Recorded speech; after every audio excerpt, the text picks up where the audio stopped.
সুপ্রিয় শিক্ষার্থীবৃন্দ, Lions school and কলেজের অনলাইন ক্লাসে স্বাগতম।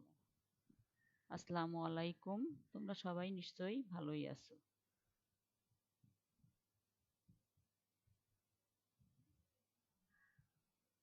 আমরা করোনার জন্য অনলাইনে ক্লাস নিচ্ছি, তোমরা নিশ্চয়ই সেগুলো দেখতেছো।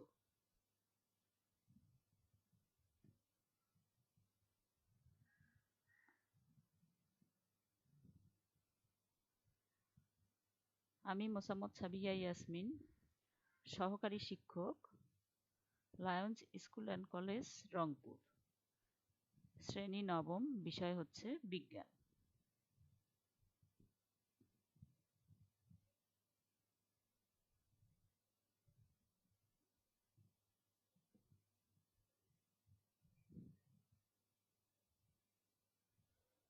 দেখো, আমরা কয়েকটি এখন ছবি লক্ষ্য করব।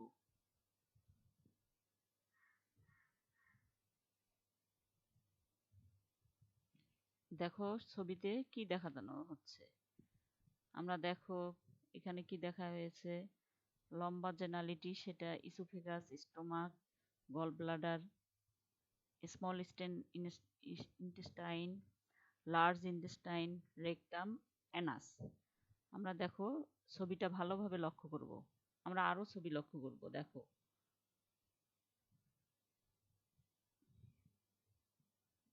দেখো এখানে স্যালাইভারি গ্ল্যান্ড, ইসোফেগাস অর্থাৎ অন্ননালী, স্টোমাক পাকস্থলী, লার্জ ইন্টেস্টাইন, স্মল ইন্টেস্টাইন বৃহদন্ত্র, ক্ষুদ্রান্ত, অ্যানাস পায়ু। দেখো লিভার, গল ব্লাডার, প্যানক্রিয়াস। আমরা আরো একটা ছবি দেখতে পাচ্ছি। দেখো ছবিতে কি কি দেখা যাচ্ছে, যে খাদ্য মুখে দিলে লালার সাহায্যে পিচ্ছিল হয়। এটি কোথা হতে আসে? খাদ্য হজমে অংশ নেয়া এ সকল গ্রন্থিগুলোকে কি বলে? তাহলে আমরা আজকের পাঠের বিষয় পড়ব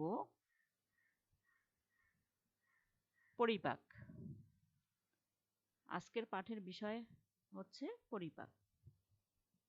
এখন আমরা আসো পরিপাকের সংজ্ঞাটা জেনে নিই। দেখো আমরা পরিপাকের সংজ্ঞাটা একটু জেনে নেই। যে প্রক্রিয়ায় খাবার গ্রহণ করার পর সেটা দেহের ভিতরে রাসায়নিক বিক্রিয়ার মাধ্যমে বিশ্লেষিত হয় এবং পুষ্টি যোগায় তাকে পরিপাক বলে। আমি আবারও বলতেছি, যে প্রক্রিয়ায় খাবার গ্রহণ করার পর সেটা দেহের ভিতরে রাসায়নিক বিক্রিয়ার মাধ্যমে বিশ্লেষিত হয় এবং পুষ্টি যোগায় তাকে পরিপাক বলে।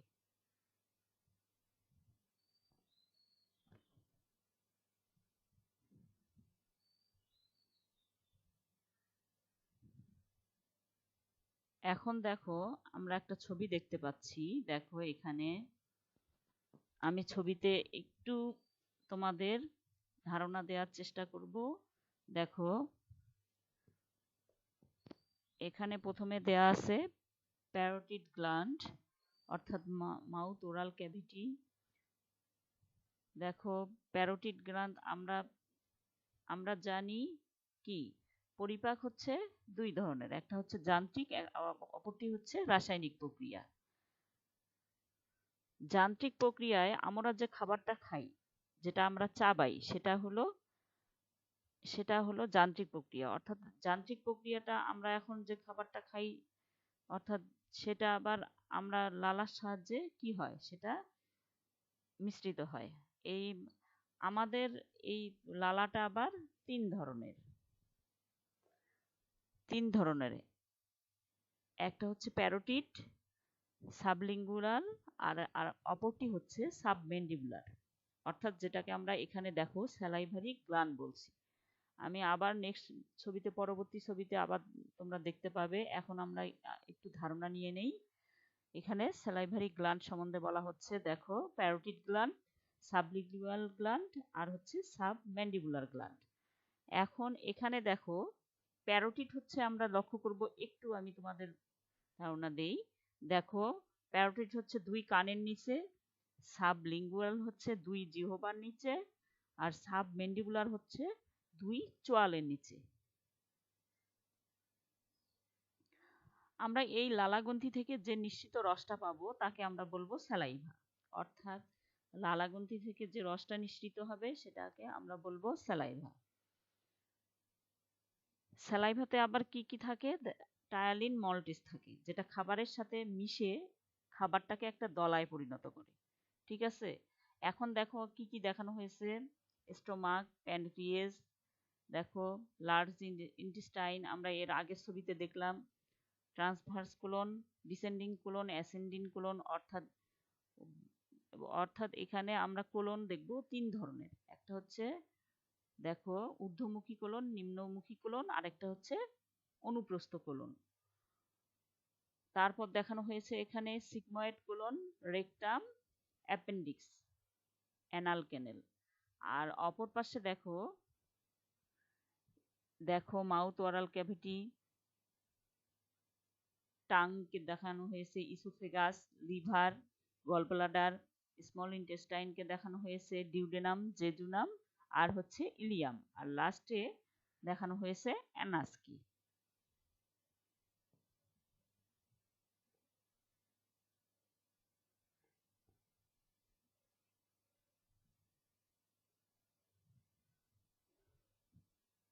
এখন দেখো আমরা অর্থাৎ ডাইজেস্টিভ সিস্টেমের অপর আরেকটি ছবি দেখতে পাচ্ছি। সুন্দর ছবি দেখতে পাচ্ছ তোমরা। দেখো মাউথ অর্থাৎ মুখ, অর্থাৎ দেখো আমরা যে খাবারটা প্রথমে অর্থাৎ গ্রহণ করব সেই খাবারটা সেই মুখ দিয়ে যাবে। তারপর দেখো স্লাইভারি গ্ল্যান্ড, আমি যেটা বললাম, অর্থাৎ ওটা আবার 3 ধরনের। দেখো এখানে আবার দেখানো হয়েছে সেটাকে দেখো কি কি দেখানো হয়েছে। আমি আবারও বলতেছি, প্যারোটিড গ্ল্যান্ড, সাবলিঙ্গুয়াল গ্ল্যান্ড আর আরেকটা হচ্ছে ম্যান্ডিবুলার। 2 কানের নিচে প্যারোটিড, 2 জিহ্বার নিচে সাবলিঙ্গুয়াল আর হচ্ছে 2 চোয়ালের নিচে সাব ম্যান্ডিবুলার। তাহলে দেখো এই খাবারটা আসবে অর্থাৎ স্লাইভারি গ্ল্যান্ড দিয়ে এটা মিশ্রিত হয়ে অর্থাৎ ইসোফেগাস অন্ননালী দিয়ে যে প্রক্রিয়ায় পাকস্থলীতে পড়বে সেটাকে আমরা বলবো কি? পেরিস্টালসিস প্রক্রিয়া। ঠিক আছে, খাবারটা আমরা গ্রহণ করার পর অন্ননালী দিয়ে যে প্রক্রিয়ায় পাকস্থলীতে আসবে তাকে আমরা বলবো পেরিস্টালসিস। পেরিস্টালসিস প্রক্রিয়া। তোমাদের কোশ্চেন হতে পারে যে পেরিস্টালসিস প্রক্রিয়া কাকে বলে। তাহলে দেখো এখানে লিভার, গলব্লাডার সুন্দরভাবে দেখানো হয়েছে, স্টোমাক, প্যানক্রিয়াস, অর্থাৎ এখানে আমরা দেখো আমরা খাবারটা তারপর পাকস্থলীতে চলে গেছে। অর্থাৎ আমরা যে এর আগে দেখলাম যে স্যালাইভাতে টায়ালিন মল্টেস খাবারের সাথে মিশে, অর্থাৎ আমরা যে খাবারটা গ্রহণ করলাম টায়ালিন মল্টেস থেকে খাবারটাকে মিশে একটা দলায় পরিণত করলো। দলায় পরিণত করলে কি করলো? টায়ালিন জটিল শর্করাকে ভেঙে মল্টোজে রূপান্তরিত করে। অর্থাৎ টায়ালিনটা জটিল শর্করাকে ভেঙে মল্টোজে রূপান্তরিত করবে। এটা আবার মল্টোজকে ভেঙে গ্লুকোজে পরিণত করবে। আমরা তো এর আগেই দেখলাম যে অন্ননালী দিয়ে যে প্রক্রিয়ায় খাবারটা যায় তাকে আমরা পেরিস্টালসিস প্রক্রিয়া বলবো। পাকস্থলীতে যাওয়ার পর কি হয়, তোমাদের যেটা হচ্ছে রাসায়নিক প্রক্রিয়াটা আছে, আমরা দেখতেছি যে আমরা পরিপাকের সংজ্ঞাটা আমরা এর আগে জানলাম। তারপর আমরা একটু জেনে নেই যে পৌষ্টিকতন্ত্রের সংজ্ঞাটা। যে তন্ত্রের সাহায্যে খাদ্যদ্রব্য ভেঙে দেহের গ্রহণ উপযোগী উপাদানে পরিণত ও শোষিত হয় তাকে পৌষ্টিকতন্ত্র বলে। আমরা আবার জানবো যে যে তন্ত্রের সাহায্যে খাদ্যদ্রব্য ভেঙে দেহের গ্রহণ উপযোগী উপাদানে পরিণত ও শোষিত হয় তাকে পৌষ্টিকতন্ত্র বলে। অর্থাৎ আমরা এখানে খাবারটা যে পাকস্থলীতে আসলো, পাকস্থলীতে আসার পর খাবারটা কি হলো? হাইড্রোক্লোরিক অ্যাসিডের সঙ্গে মিশ্রিত হলো এবং ব্যাকটেরিয়াগুলো অলরেডি ধ্বংস হয়ে গেল। ঠিক আছে, অর্থাৎ মুখে পরিপাকে অংশ নেয়ার পর যেটা হবে যে মুখে আমিষ ও স্নেহ পরিপাকের কোনো এনজাইম বা হরমোন এখানে থাকবে না। অর্থাৎ এখানে নেই, মুখে শুধু মাত্র কি আছে? লালা। লালাতে কি আছে? লালাতে 2টি জিনিস আছে, এটা হচ্ছে টায়ালিন আর একটা হচ্ছে মল্টেজ। এটি শুধুমাত্র কিন্তু শর্করাকে ভাঙবে। আর এখানে খাদ্য গ্রহণ যখন পাকস্থলীতে গেছে সেই স্টোমাক থেকে একটা জুস নিঃসৃত হবে, সেটাকে আমরা কি বলবো? সেটাকে আমরা বলবো গ্যাস্ট্রিক জুস। গ্যাস্ট্রিক জুসের মধ্যে নিঃসৃত হওয়ার ফলে ব্যাকটেরিয়াগুলো কি হবে? মরে যাবে, আর হাইড্রোক্লোরিক অ্যাসিড নিঃসৃত হবে। গ্যাস্ট্রিক জুস, আমি আবারও বলতেছি, গ্যাস্ট্রিক জুস নিঃসরণ হওয়ার ফলে কি হবে? ব্যাকটেরিয়াগুলো মরে যাবে আর হাইড্রোক্লোরিক অ্যাসিড নিঃসৃত হবে। আমাদের পাকস্থলীতে কি থাকবে, কি কি থাকবে? এখন আরো একটা জিনিস লক্ষ্য করো যে এখানে নিষ্ক্রিয় পেপসিনোজেন থাকবে, যেটাকে সক্রিয় পেপসিডেনে রূপান্তরিত করবে। আর আমিষ কি করবে? আমিষটা দেখো কি করবে।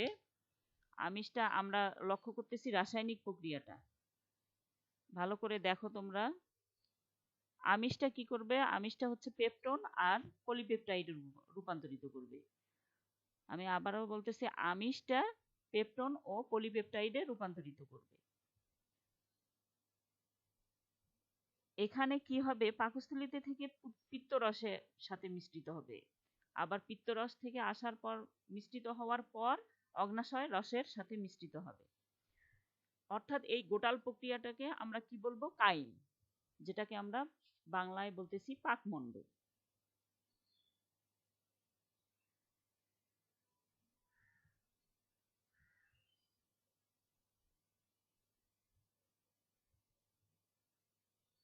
আমরা দেখো আরো একটা ছবিতে দেখতে পাচ্ছি যে দেখো ইসোফেগাস, স্টোমাক, অর্থাৎ আমরা যে ঘটনাটা ঘটলো পাকমণ্ড, আমরা এখানে আরো কিছু দেখব যে অগ্নাশয়। আমরা দেখো অগ্নাশয়টা লক্ষ্য করতেছি, অগ্নাশয় এখানে দেয়া আছে।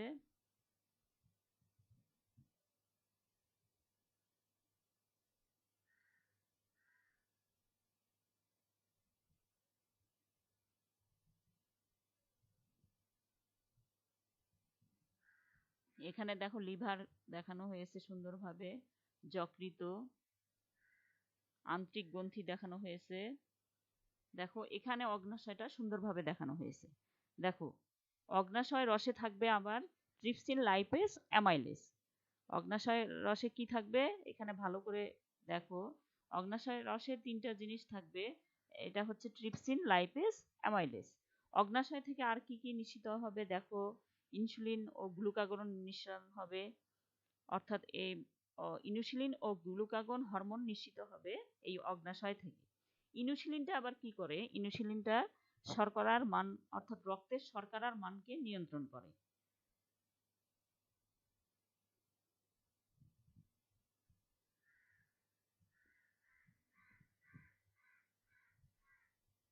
After viewing this animation, আমরা একটা you ভিডিও will be দেখে able to describe the pathway and সুস্পষ্ট events that ধারণা occur নিব। during digestion within the digestive system and its supporting glands.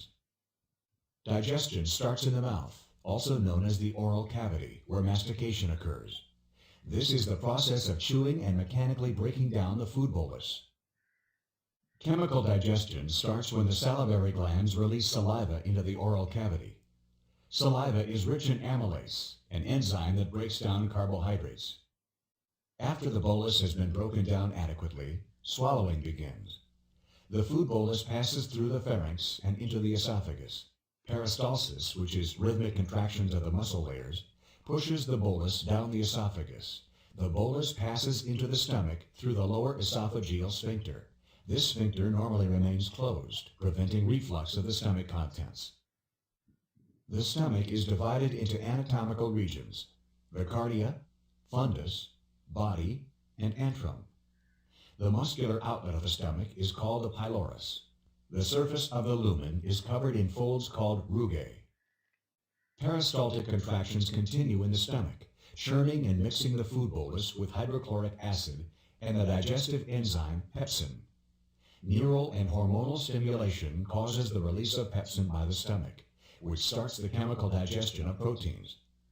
This helps reduce the bolus to a fluid-like substance called chyme. When the chyme reaches its proper softness, the pylorus opens and the chyme is slowly released into the first portion of the small intestine, called the duodenum. Peristaltic contractions continue in the duodenum. It is within the duodenum that the chyme mixes with pancreatic juice and bile. The process of digestion causes neural and hormonal stimulation of the pancreas to release pancreatic juice. Specialized pancreatic cells produce the pancreatic juice. The juice contains digestive enzymes and bicarbonate. The major digestive enzymes are amylase, which digests carbohydrates, lipase, which digests fats, and protease, which digests proteins. When pancreatic cells release the juice, it flows through tiny pancreatic ducts, which lead to the main pancreatic and accessory pancreatic ducts. Then, the juice is released into the duodenum through the major and minor papillae, where it mixes with the chyme. In order to protect the pancreas, protease is released in an inactive form and is activated once it reaches the duodenum. Bicarbonate within the juice acts to neutralize the acidic chyme, which creates a favorable environment for the digestive enzymes to function. Located above and in front of the pancreas, the liver has many roles, including the maintenance of metabolic homeostasis. The liver maintains this because it receives most of the blood flow via the portal venous system from the small and large intestines. This blood contains nutrients absorbed during digestion. The liver processes these nutrients and vitamins and helps detoxify the blood passing through the portal venous system. Another role of the liver is the production of bile, which is a liquid that contains bile salts and other substances. Bile salts emulsify fat within the small intestine. Liver cells, known as hepatocytes, secrete the constituents of bile into tiny bile canaliculi, which flows into larger hepatic ductules that eventually combine to form the right and left hepatic ducts. Bile then flows into the common hepatic duct and cystic duct, where it enters the gallbladder to be concentrated and stored. During digestion, the gallbladder contracts and pushes the bile through the cystic duct and common bile duct, where they join the pancreatic duct at the hepatopancreatic ampulla. The bile then empties into the duodenum through the major papilla. The bile mixes with the chyme and helps to digest fat. The chyme continues to mix with the digestive enzymes as it moves through the duodenum and into the jejunum, the second portion of the small intestine. Nutrients from the digested food are absorbed into the bloodstream in the jejunum. The bolus moves through the jejunum and reaches the ileum, where there is more nutrient absorption. The unabsorbed portion of the bolus passes out of the ileum and into the large intestine through the ileocecal valve. The first portion of the large intestine is called the cecum. The main function of the large intestine is to absorb water and solutes, such as fatty acids, which help concentrate and form the stool. The bolus is pushed by a peristaltic wave up and through the ascending colon, which passes through the first major bend in the colon, the hepatic flexure.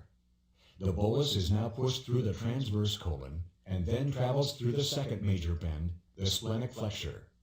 Then the bolus moves down the descending colon and into the sigmoid colon before entering the rectum. The formed stool enters and is stored in the upper portion of the rectum. The anus contains anal sphincter muscles that remain tightly closed until neural input causes the rectum to widen. Then the stool descends, the anal sphincter relaxes, and defecation occurs.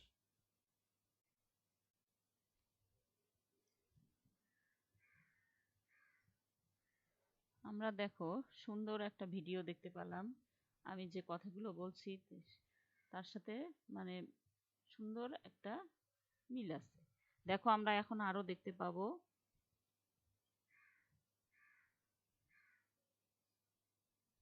নিচের ছবিগুলো লক্ষ্য করো তোমরা। দেখো এখানে কি কি ছবি দেয়া আছে। তিনটি ছবিতে তিনটা জিনিস অর্থাৎ ইন্ডিকেট করা হয়েছে। দেখো অগ্নাশয়ের ছবি দেওয়া আছে, এখানে পাকস্থলী ইন্ডিকেট করা হয়েছে। তারপর দেখো যকৃত এখানে দেখানো হয়েছে। অন্ননালী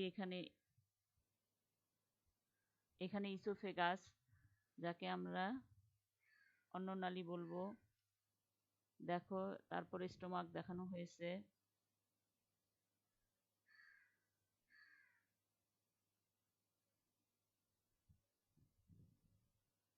এখানে দেখো একটা সুন্দর চিত্র দেখানো হয়েছে।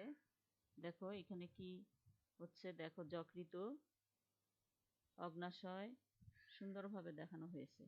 এখন দেখো, এখন পিত্তথলি থেকে কিভাবে পিত্তরস, অর্থাৎ দেখানো হয়েছে যে পিত্তথলি থেকে পিত্তরস চর্বি জাতীয় খাদ্যকে ভেঙে ক্ষুদ্র ক্ষুদ্র কণায় পরিণত করে। দেখো পিত্তথলি থেকে পিত্তরস আসে সেটাকে কি করে, পিত্তরস আবার সেটাকে চর্বি জাতীয় খাদ্যকে ভেঙে ক্ষুদ্র ক্ষুদ্র কণায় পরিণত করে। দেখো যকৃত, অর্থাৎ আমরা এখানে যকৃত সম্বন্ধে জানবো যে যকৃত পাকস্থলীর ডান পাশে অবস্থিত, লালচে খয়েরি বর্ণের, ডান ও বাম দুটি খণ্ডে বিভক্ত। এটি অসম্পূর্ণ 4টি প্রকোষ্ঠে বিভক্ত। প্রতিটি খণ্ডে অসংখ্য লোবিউল থাকে। লোবিউল প্রতিটি কোষকে যকৃত কোষ বলে। যকৃত কোষ থেকে পিত্তরস তৈরি হয়। আমরা এখানে আরো একটু জানবো যে যকৃতে বিভিন্ন রকম এখানে জৈব রাসায়নিক কার্যাবলী ঘটে থাকে। সেজন্য একে যে রসায়ন গবেষণাগার বলা হয়। তোমাদের এই কোশ্চেনটা আসে যে যকৃতকে জৈব রসায়নগার কেন বলা হয়ে থাকে। তাইলে আমরা এখানে তোমরা এভাবে বলবে যে যকৃতে বিভিন্ন রকম জৈব রাসায়নিক বিক্রিয়া ঘটে থাকে, সেজন্য একে রসায়নগার বা অর্গানিক ল্যাবরেটরি বলা হয়।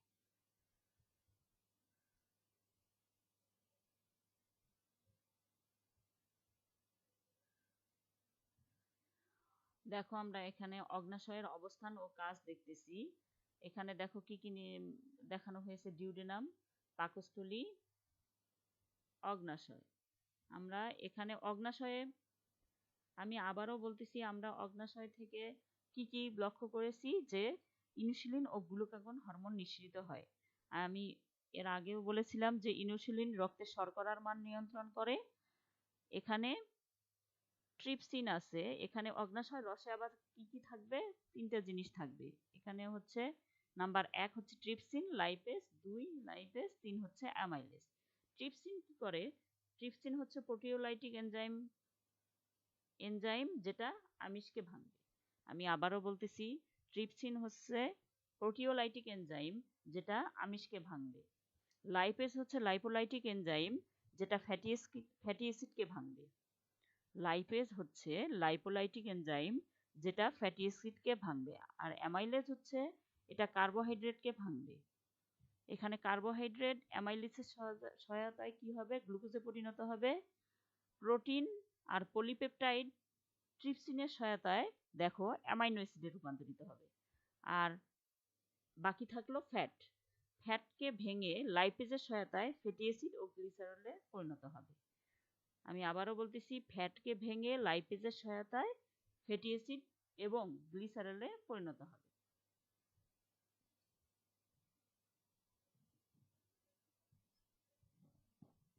আমরা দেখো অগ্নাশয় সম্বন্ধে আমরা আবার একটু জেনে নিই। পাকস্থলী ও ডিউডিনামের মাঝে অবস্থিত হালকা হলুদ বর্ণের পাতার ন্যায় গ্রন্থিকে অগ্নাশয় বলে। আমরা অগ্নাশয়ের সংজ্ঞাটা দেখতে পেলাম। এটি একটি মিশ্র গ্রন্থি। যখন এখান থেকে এনজাইম নিঃসৃত হয় তখন এটি বহিঃক্ষরা গ্রন্থি রূপে কাজ করে। এখান থেকে ট্রিপসিন, অ্যামাইলেজ, লাইপেজ নামক এনজাইম নিঃসৃত হয়। যখন এখান থেকে হরমোন নিঃসৃত হয় এটি অন্তঃক্ষরা গ্রন্থি রূপে কাজ করে, তখন এটি অন্তঃক্ষরা গ্রন্থি রূপে কাজ করে। এখান থেকে ইনসুলিন ও গ্লুকাগন হরমোন নিঃসৃত হয়। দেখো এখানে সুন্দরভাবে আমরা 3 জোড়া লালাগ্রন্থিকে ইন্ডিকেট করেছি। দেখো আমরা তো জানি যে মানুষের 3 জোড়া লালাগ্রন্থি আছে। একটা হচ্ছে, আমি তোমাদের প্রথমেই ধারণা দিয়েছি যে 3 জোড়া লালাগ্রন্থি আছে। দেখো আমরা এখানে সুন্দরভাবে দেখতে পাচ্ছি যে দুই কানের নিচে প্যারোটিড, অর্থাৎ 2 কানের নিচে প্যারোটিড, সাবলিঙ্গুয়াল হচ্ছে 2 জিহ্বার নিচে, আর সাবমেন্ডিবুলার হচ্ছে 2 চোয়ালের নিচে। দেখো প্রথমে দেখানো হয়েছে, এখানে সুন্দরভাবে দেখানো হয়েছে। দেখো প্যারোটিড গ্রন্থি 2 পাশে 1 জোড়া, অর্থাৎ যেটা আমি বলছিলাম যে 2 কানের নিচে। সাবলিঙ্গুয়াল একজোড়া আমি যেটা বলছিলাম যে 2 চোয়ালের নিচে। সাবমেক্সিলারি গ্রন্থি একজোড়া যেটা আমি বলছিলাম 2 জিহ্বার নিচে, অর্থাৎ জিহ্বার নিচে যেটা। এখান থেকে নিঃসৃত পদার্থ দেখো লালারস, টায়ালিন, এনজাইম ও পানি।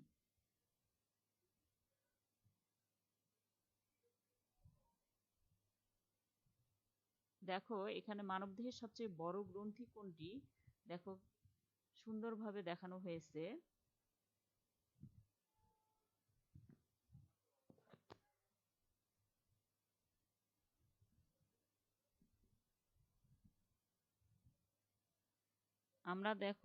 আমরা তো সুন্দরভাবে দেখো, এখানে তো আমি প্রথমেই তোমাদের বলছি যে খাবারটাকে আমি আবার সংক্ষেপে বলতেছি যে খাবারটাকে আমরা প্রথমে মুখ দিয়ে ভক্ষণ করার পর অন্ননালী দিয়ে পাকস্থলীতে আসবে, অর্থাৎ সেখানে লালার সাহায্যে, অর্থাৎ লালাতে আবার দেখো আমি বলছি কি কি এনজাইম থাকে লালাতে, আবার কি অর্থাৎ যেটাকে আমরা স্যালাইভা বলবো, স্যালাইভাতে থাকবে টায়ালিন মল্টেজ, খাবারের সাথে মিশ্রিত করে একটা দলায় পরিণত হবে। সেই দলাটা আসবে অন্ননালী দিয়ে, অর্থাৎ যেটাকে আমরা ইসোফেগাস বলবো। অন্ননালী দিয়ে যে প্রক্রিয়ায় পাকস্থলীতে আসবে সেটাকে আমরা কি বলবো, প্যারিস্টালসিস প্রক্রিয়া। প্যারিস্টালসিস প্রক্রিয়া অর্থাৎ এখানে টায়ালিন আছে, টায়ালিনটা আবার জটিল শর্করাকে ভেঙে মল্টোজে পরিণত করবে, মল্টোজকে ভেঙে গ্লুকোজে পরিণত করবে। আর পাকস্থলীতে যাওয়ার পর খাবারটা কি হবে, সেখানে হচ্ছে কি হবে, পাকস্থলীতে যাওয়ার পর স্টোমাক থেকে জুস নিঃসরণ করবে, যেটাকে আমরা গ্যাস্ট্রিক জুস বলবো। গ্যাস্ট্রিক জুসের মধ্যে নিঃসৃত হওয়ার ফলে কি হবে, ব্যাকটেরিয়াগুলো মরে যাবে, এখান থেকে হাইড্রোক্লোরিক অ্যাসিড নিঃসৃত হবে।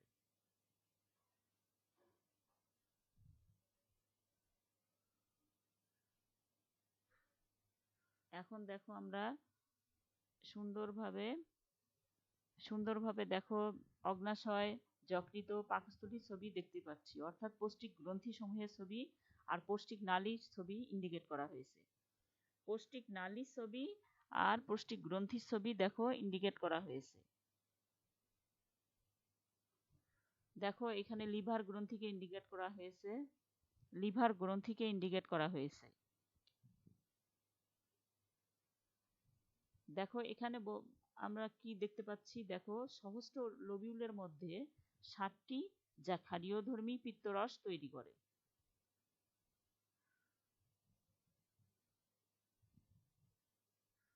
এখানে দেখো সুন্দরভাবে দেখানো হচ্ছে গ্রন্থিগুলোর নাম ও অবস্থান।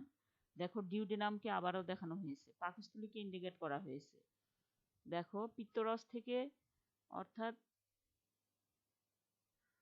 অর্থাৎ দেখো পিত্তরস থেকে কিভাবে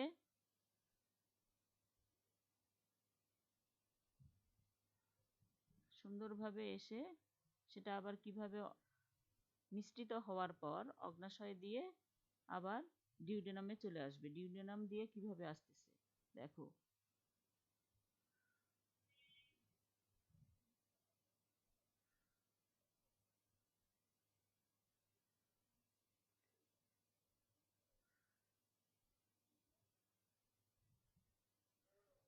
এখানে দেখো পিত্তনালী ও অগ্নাশয় নালী কিভাবে মিলিত হয়েছে সুন্দরভাবে দেখানো হয়েছে। পিত্তনালী, পিত্তরস থেকে দেখো পিত্তরস নিঃসৃত হয়ে পিত্তনালী দিয়ে কিভাবে অগ্নাশয়ে এসে দুটা একসাথে কানেক্ট হয়েছে, এখানে সুন্দরভাবে দেখানো হয়েছে। দেখো পিত্তথলি, রস গাঢ় সবুজ ও তিক্ত স্বাদ। আমি বললাম যে পিত্তথলি থেকে রস নিঃসৃত হওয়ার পর সেটা কিভাবে দেখো আসবে, পিত্তথলি থেকে রস গাঢ় সবুজ এবং তিক্ত স্বাদযুক্ত।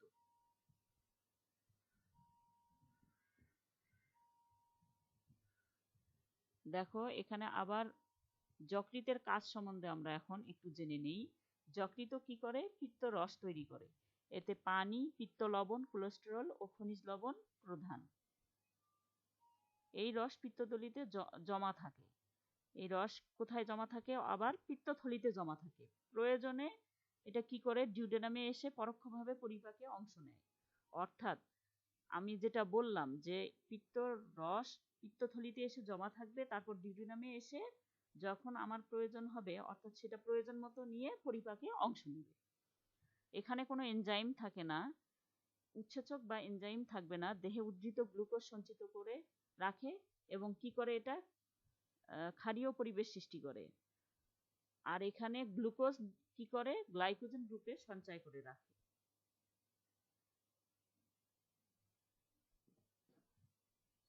দেখো পিত্তরস আবার কি করে চর্বি জাতীয় খাদ্যকে ক্ষুদ্র দানায় পরিণত করে। এখানেই কিন্তু ক্ষারীয় পরিবেশটা সৃষ্টি হবে। ঠিক আছে, দেখো সুপ্রিয় শিক্ষার্থীবৃন্দ, যকৃৎ থেকে আসা অতিরিক্ত অ্যামাইনো অ্যাসিড এটা আবার কি করে বিভিন্ন রাসায়নিক বিক্রিয়ার মাধ্যমে নাইট্রোজেন ঘটিত বর্জ্য সৃষ্টি করে। দেখো কি কি বর্জ্য পদার্থ, ইউরিয়া, ইউরিক অ্যাসিড আর হচ্ছে অ্যামোনিয়া। ইউরিয়া, ইউরিক অ্যাসিড আর হচ্ছে অ্যামোনিয়া। এখন দেখো অগ্নাশয় থেকে কিভাবে আসতেছে। দেখো অগ্নাশয়ে রস নালীপথে কোথায় প্রবেশ করতেছে। আমরা অগ্নাশয়টাকে বের করে আনলাম। দেখো মিশ্র গ্রন্থি অগ্নাশয়ে দু ধরনের কাজ করে। দেখো এনজাইম নিঃসরণ করে, এনজাইম নিঃসরণ বা বহিঃক্ষরা। এখানে বলছে যে হরমোন নিঃসরণ বা অন্তঃক্ষরা নালীবিহীন।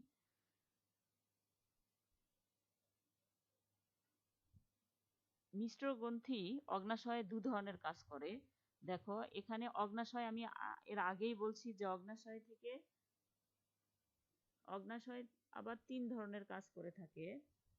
আমি এর আগেও বলছি যে অগ্নাশয় রসে তিন ধরনের এনজাইম থাকবে। একটা হচ্ছে ট্রিপসিন, লাইপেজ, অ্যামাইলেজ। এরা সকল খাদ্যকে পরিপাক করে। দেখো আমি এর আগেও বলছি তোমাদের, এখন আবারও দেখো যে অগ্নাশয়, গ্লুকাগন, লাইপেজ, অ্যামাইলেজ এরা কি করে শরীরবৃত্তীয় কাজে ভূমিকা রাখে। দেখো আমরা এখন গ্যাস্ট্রিক গ্রন্থির অবস্থানটা দেখতে পাচ্ছি। আমি এর আগেও বলছি তোমাদের যে পাকস্থলী থেকে এক প্রকার জুস নিঃসরণ হয়। পাকস্থলী থেকে এক প্রকারের জুস নিঃসরণ হয়, সেটাকে আমরা গ্যাস্ট্রিক জুস বলবো। গ্যাস্ট্রিক জুসের সাথে খাবারটা মিশ্রিত হবে, আবার এখান থেকে হাইড্রোক্লোরিক অ্যাসিড নিঃসরণ হবে, আর এখানেই ব্যাকটেরিয়াগুলো মরে যাবে। তাহলে গ্যাস্ট্রিক গ্রন্থির অবস্থানটা আমরা লক্ষ্য করতেছি। দেখো এই গ্রন্থি থেকে গ্যাস্ট্রিক রস বা পাচক রস নিঃসৃত হয়। এখন আমরা দেখব যে আন্ত্রিক গ্রন্থি। আন্ত্রিক গ্রন্থি দেখো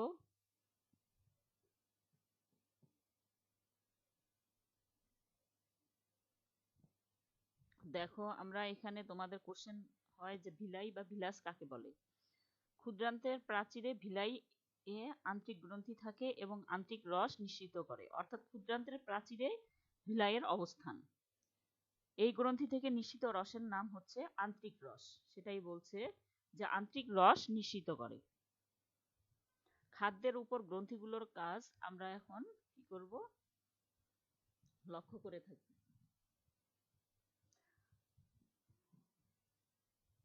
তোমরা এখন বাড়ির কাজগুলো নিয়ে নাও। আমি একটা ছবি দিয়েছি, ছবিতে লক্ষ্য করো। নাম্বার 1 হচ্ছে চিত্রটি আঁকো এবং বিভিন্ন অংশ চিহ্নিত করো। নাম্বার 2 হচ্ছে পরিপাক কাকে বলে। নাম্বার 3 হচ্ছে লালা গ্রন্থিতে কি কি এনজাইম থাকে। নাম্বার 4 হচ্ছে যকৃতের কাজ কি কি। তোমরা এর উত্তরগুলো সুন্দর করে বাসায় খাতায় লিখে রাখবে। আমরা করোনাকালীন সময়ে সবাই বাসায় অবস্থান করব। বাসায় অবস্থানকালে ভালোভাবে অনলাইন ক্লাসগুলো আত্মস্থ করব। বাইরে যাব না, বাইরে বের হলেও সাবধানতা ইউজ করব, মুখে মাস্ক ইউজ করব আর হাতে হ্যান্ড স্যানিটাইজার ইউজ করব। সবাই ভালো থেকো।